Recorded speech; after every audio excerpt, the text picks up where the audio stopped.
我现在面前的是苹果刚刚发布的搭载 M3 系列芯片的全新14英寸 MacBook Pro。左侧的呢，这次是那个标准版，就是入门版 M3 芯片的 MacBook Pro。右侧的是 M3 Max 版本深空黑的 MacBook Pro。我们一起来开箱看一下。首先呢，我们来看这款标准版啊，1、2、3。哎，银色的啊，然后我们看一下下方的配件啊，这里是一个编织线的白色的，然后 USB-C 转 MagSafe 这样一个磁吸式的充电线，这里有一枚70瓦的 USB-C 接口的充电插头，这就是银色版本的 MacBook Pro， 给它打开，撕掉这层膜。哎，它替我当了啊！虽然这一次标准版它没有搭配深空黑的那个选择，但是大家选银色啊，我非常推荐银色。然后我们来看一下这次全新配色深空黑到底长什么样子。哎，我们看一下深空黑的它的数据线是什么样子的。大家看，黑色的 MagSafe 和黑色的 USB-C 充电线，这是一枚96瓦的，这个就比较大了的一个 USB-C 充电器。好了，我也是第一次跟大家一起看这个深空黑啊，1、2、3，当当。哦。很黑，给大家在不同的角度来看一看。我一会儿要测试一下它的抗指纹能力，因为午夜色对于指纹的这个控制能力还是弱一些的。我们来看一看这款它的抗指纹能力表现怎么样。哎，这也是我使用 MacBook 这么多年，好像第一次使用纯黑的笔记本。哇，真的很黑啊，好黑啊！新配色深空黑，网上喜欢称呼它为黑武士啊，应该是对黑色产品爱好者肾反射区发起了一次猛攻。苹果对 Mac 配色有一个执念，就是把黑色倾向于留给更 Pro 的机型。我把银色、深空灰和深空黑放在一起，银色搭配黑色苹果 logo， 高调抢眼。新配色呢，则是低调酷黑，这俩就是完全两个方向了啊。我们再看一下键盘侧，银色呢依然是强对比，而黑色呢，临床上称之为一码黑啊。我依然更喜欢银色一些。那黑色它的优势呢，就是新款能让人在图书馆、咖啡馆看着你，然后小声哔哔、指指点点啊。但是呢，银色我认为就是单纯的好看。两个需要说明的点啊，首先黑色接口边缘呢还是有一点容易掉漆，每个配色其实都会有这种情况，但是机身越浅就越不明显。第二，午夜色上很容易沾染指纹的情况，苹果说被新的化学工艺涂层所解决了。我给大家实际测试了一下，现在好像我的这个状态啊，两个电脑都不是特别明显，对不对？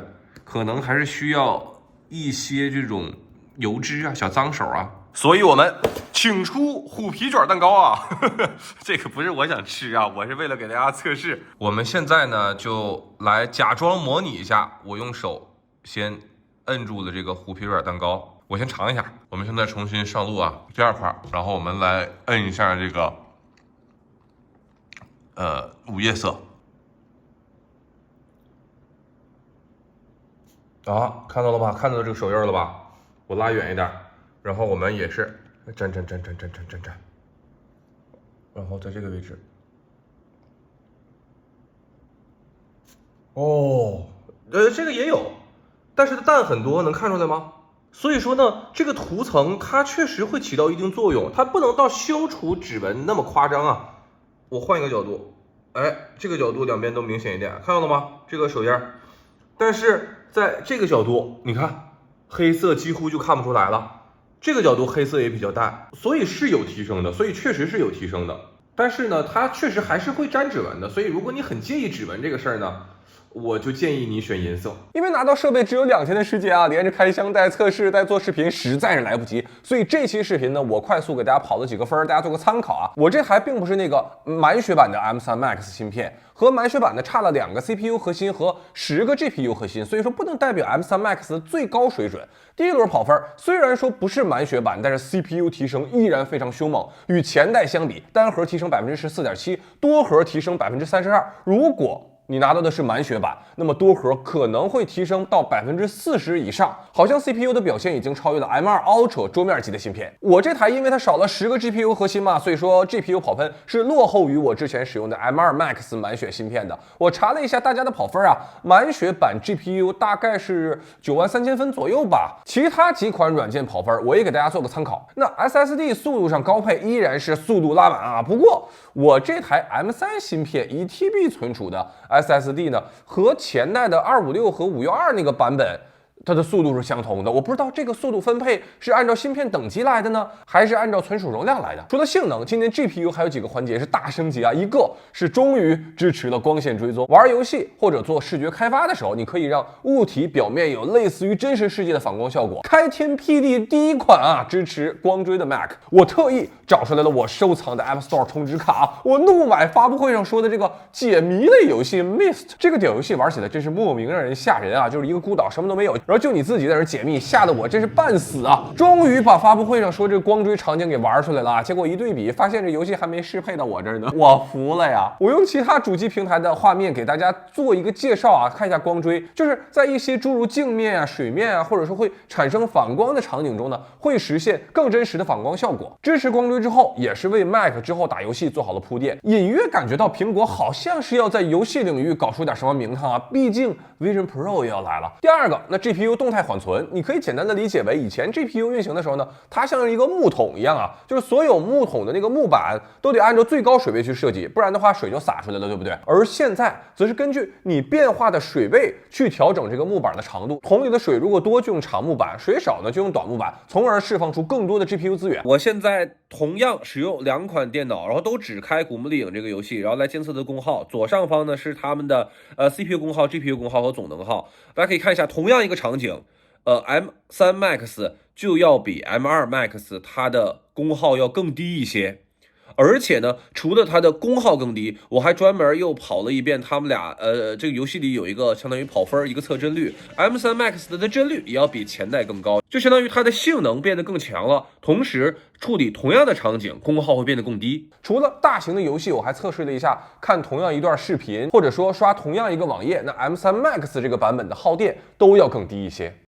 这一次屏幕基础亮度提升了，从前代的500尼特提升到了现在的600尼特啊。但是这段画面呢，相机拍出来的效果不是特别明显啊。如果用肉眼去观看的话，那你能感觉到右边这个颜色会明显更鲜艳，它的亮度上啊会有这种层次感更高一些。今年发布会上，苹果反复提了几次说 M3 系列芯片是英特尔那个版本的 MacBook Pro 的性能的多少倍啊。其实这不是针对说几年以前的英特尔，而是希望让英特尔版本的那部分 MacBook 用户尽早的升级到 M 系列平台。换句话说，这场发布会它就不是给 M2 用户去看的，而是给英特尔用户去看的。性能笔记本，你说1年1升级，非常不现实，也是非常没有必要的。当然了 ，M2 系列用户，如果你有钱，你当然也可以随便换，对吧？但是如果你正常预算的话，就还是踏踏实实等 M4 或者等 M5。苹果现在迫切是希望尽快让英特尔用户早点升级到 M 系列平台，这样他们就能够放开手脚在新平台进行的开发了。关于今年更新呢，